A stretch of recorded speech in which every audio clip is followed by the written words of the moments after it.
Self respect का मतलब होता है कि हम अपने आप में कॉन्फिडेंट हैं, अपनी वैल्यू को समझते हैं और अपनी बाउंड्रीज को टूटने नहीं देते। जितना जरूरी हमारे लिए दूसरों की नजर में रिस्पेक्टेड फील करना होता है, उतना ही जरूरी होता है कि हम खुद के लिए भी यही सेम चीज फील कर पाएं। जिस वजह से इस एपिसोड में हम यही चीज डिस्कस करेंगे कि सेल्फ रिस्पेक्ट कैसे हासिल करी जाती है। Number 1, stand up for yourself. क्योंकि हमारे अंदर सेल्फ रिस्पेक्ट तब तक नहीं आ सकती जब तक हम दूसरों से अपनी बेइज्जती सहते रहेंगे। आपको ये रिकॉग्नाइज करना आना चाहिए कि कब लोग आपको डिसरिस्पेक्ट कर रहे हैं और आप कैसे उस डिसरिस्पेक्ट को रोक सकते हो। एक ऐसा इंसान जो खुद की रिस्पेक्ट करता है वो कभी भी किसी और से खुद के लिए बैड ट्रीटमेंट अलाउ नहीं करता और ना ही वो खुद को किसी डिसरिस्पेक्टफुल इंसान के साथ एसोसिएट करता है। अगर कोई इंसान आपको वो रिस्पेक्ट नहीं दे रहा जो आप डिजर्व करते हो तो वहां पर आपको असर्टिव बनना पड़ेगा और उनके गलत बिहेवियर के खिलाफ आवाज उठानी होगी। अगर आप उसी मोमेंट में अपने लिए स्टैंड नहीं लेते तो बाद में आप रिग्रेट फील करते हो और आपके अंदर खुद के लिए सारी रिस्पेक्ट भी खत्म हो जाती है। इसलिए अगर कोई इंसान आपके एक्सपेंस पर जोक मारता है या फिर आपको बिना बात के सबके आगे डिसरिस्पेक्ट करता है तो उनके लेवल पर जाने के बजाय या तो साइलेंट रहो या फिर उन्हें सच्चाई के साथ एक मुंह तोड़ जवाब दो। नंबर 2,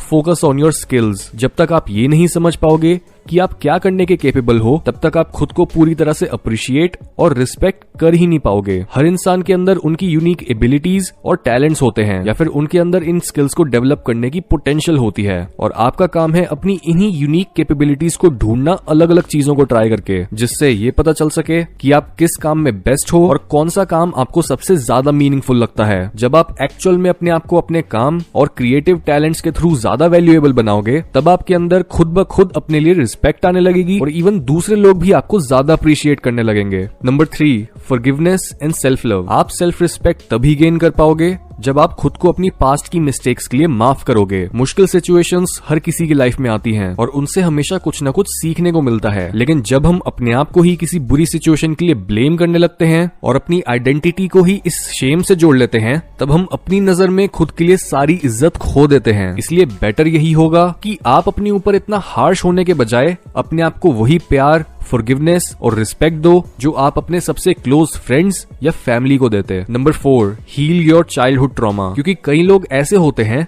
जिनकी सेल्फ रिस्पेक्ट की कमी प्योरली साइकोलॉजिकल बेसिस पर ही होती है और वो सिर्फ वहीं से ठीक हो सकते हैं, ना तो कोई स्किल एक्वायर करके और ना ही अपने आप को ज्यादा सोशली वैल्यूएबल बना के। यूजुअली ये ट्रॉमा आता है जब एक या फिर दोनों पेरेंट्स बच्चे को उसकी अचीवमेंट्स के लिए उतना प्रेज नहीं करते और उसके अंदर कॉन्फिडेंस नहीं डालते। इससे एक बच्चे में अपनी एबिलिटीज और अपनी वैल्यू को लेकर डाउट आ जाता है, जिसके बाद वो जितना भी अचीव कर ले या कितनी भी रिस्पेक्ट एक्सटर्नली ले ले वो अंदर से अपने आप को यूजलेस ही समझेगा। इसलिए ऐसे केस में आपको इस अंडरस्टैंडिंग की जरूरत होती है कि आपके साथ एग्जैक्टली क्या हुआ। यानी फर्स्टली अपनी स्टोरी को अपने मन में क्लियर करो उसके बारे में डिटेल में लिख कर, और सेकेंडली इस स्टोरी को बदलने की कोशिश करो और अपने आप को एक विक्टिम नहीं बल्कि अपने स्टोरी के हीरो की तरह ट्रीट करो जो अपने आप को भी हील करेगा और अपनी इस नॉलेज के साथ दूसरों को भी एम्पावर करेगा। Number 5, take responsibility. क्योंकि जो लोग अपने आप को रिस्पेक्ट नहीं करते उनमें ये चीज भी बहुत कॉमन होती है कि वो अपनी रिस्पॉन्सिबिलिटीज को ना तो ढंग से समझते हैं और ना ही वो उन्हें निभाते हैं। हर वो ड्यूटी जो आपकी फैमिली, अपनी सोसाइटी या खुद की भलाई से रिलेटेड है, लेकिन आप उन ड्यूटीज को हमेशा टालते रहते हो और इग्नोर करते रहते हो, उससे धीरे धीरे आप अपनी खुद की नजरों में ही एक यूजलेस इंसान बनने लग जाते हो जो ना तो अपनी केयर करता है